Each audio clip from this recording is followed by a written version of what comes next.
আসসালামু আলাইকুম। আমি বর্তমানে অবস্থান করতেছি একটি পেঁপে বাগানে। আমার চারপাশে দেখতে পাচ্ছি প্রচুর পেঁপে এবং গাছগুলো মোটামুটি ভালো জাতের আর খুব গোড়া থেকে পেঁপে হয়েছে। আমরা কাঁচা অবস্থায় পেঁপেতে সবজি হিসেবে নিতে পারি এবং পাকা অবস্থায় ফল হিসেবে খেতে পারি।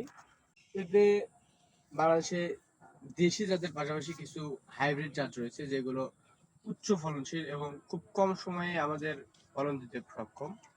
তার মধ্যে উল্লেখযোগ্য রেড লেডি, গ্রিন লেডি, সূর্যোদয় এগুক, শিশির, ওসামানাম ইত্যাদি। আমরা জানি পেঁপের জমিতে রিল ফসল চাষ করা যায়, যেমন একই জমিতে একাধিক ফসল চাষ করা যায়। পেঁপে উপরে ফসল, নিচে আদা অথবা হলুদ চাষ করা যায়। একই সাথে একই জমিতে একাধিক ফসল চাষের মাধ্যমে আমরা উপকৃত হতে পারি। কাঁচা পেঁপের জুস,